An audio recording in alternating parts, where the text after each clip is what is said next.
Good morning, folks. I came up this morning to check on the cows. I didn't check on them yesterday.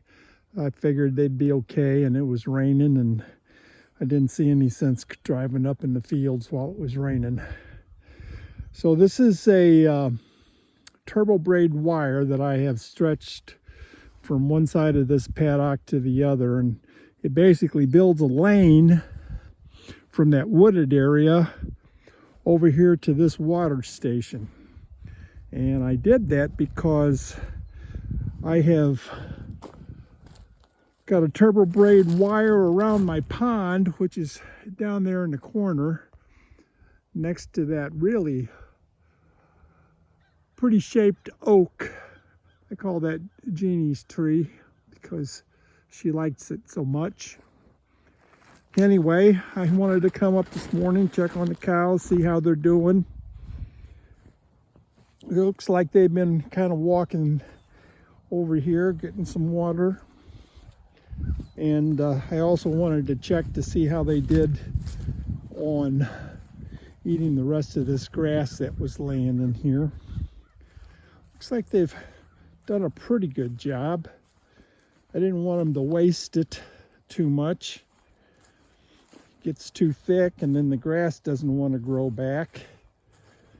And they could probably pick at this a little bit more.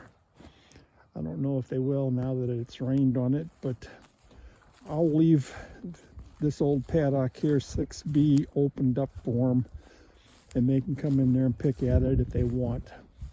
But I've got them down here in what I call the northwest grazing corner, and I told you in a previous video that this is about maybe an acre and a half of grass in there, and they're going to pick at it until I think they've picked at whatever they can get to. Don't want to lose any condition on them. They're all looking pretty good though, really. You can see here's Grandma. She's busy eating. She's finding whatever she can. Some fescue in there. Again, I don't think we've got a lot of fescue left up here on these paddocks. My uncle planted it years ago when he kind of cleared this out with his bulldozer and opened it up some. And then he planted this fescue in here to help hold the sod. What's up, 222? You look pretty good, girl. Yeah, you do. How are you? Okay. Where you going? And there's number 23. She's looking pretty good. She's bred. I got 8 of them in this that are bred. I'm a little disappointed in the breeding services from the bulls this year. They didn't meet my expectations, but August was hot and dry, and we didn't get any real true recovery till about September, October, so they probably weren't too interested in breeding. There's number 43. How you doing, girl? She didn't breed. She's well, she was born 23, so she'll be 2 years old this spring. There's Princess. She is bred. She's first calf heifer. 43. How are you doing? You want a brush? There you go. So they're going to come up and say hello. Calves are in the back there. There's number 44. You can tell by her crooked ear tag. This isn't the right place. It just, I don't know exactly what's going on. I'm going to get her in the head shoot one day and try to straighten that thing out. But she's the only one like that, so she's number 44. 411, she's a good looking cow. She's bred. That's 4111 back there. She has had a calf, so this will be her second one this year. She's bred.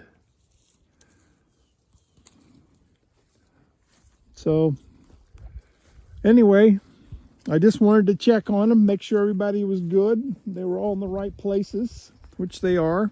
They haven't tore through any of my fences. Looks like the fence around the pond is still there. They haven't gone through it. I may take that down once I know the weather's going to stay warm enough to keep freezing over that pond again. Looks like it's almost melted off. We'll give it a few more days. And then right over here, folks, is where my plan is. After we get done in this area, well, they've ate all this. They were in this part of it about 3 weeks ago, I guess. But right over here is 4C. And we're going to walk over there. I'm going to just show you the condition of that paddock. Let you see how much forage is laying in there. And again, you know, as time goes on, we get closer to spring, a lot of this winter stockpile will start greening up again underneath. I mean, it's still got some green in there, and I'm going to show you that. But here's that pond I was talking about. You can see it's just about melted off. Anyway, we'll just go right over here. We're almost there, and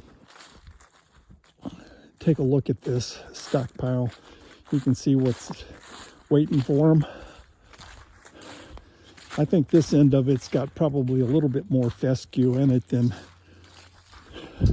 some of the other parts of it, but you can see here's a kind of a close-up shot of it. You can see the green in there.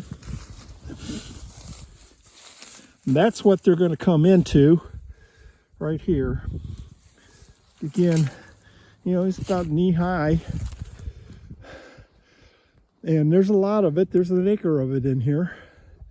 So I figure, you know, as high as it is, I could probably get 7-8 days in here. And then I'll roll out a bale of hay for some additional nutrient planted back on the soil. Keep knocking back this broom sedge. The more nutrients you can get piled on it, the less broom sedge we have.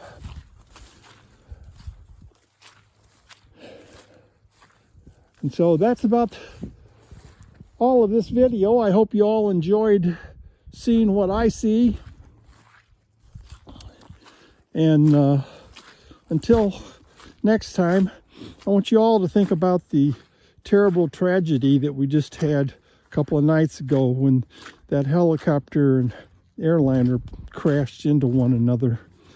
A lot of souls were lost that night, and a lot of families have been hurt by it, and the families are much larger than the immediate families for every one of those victims.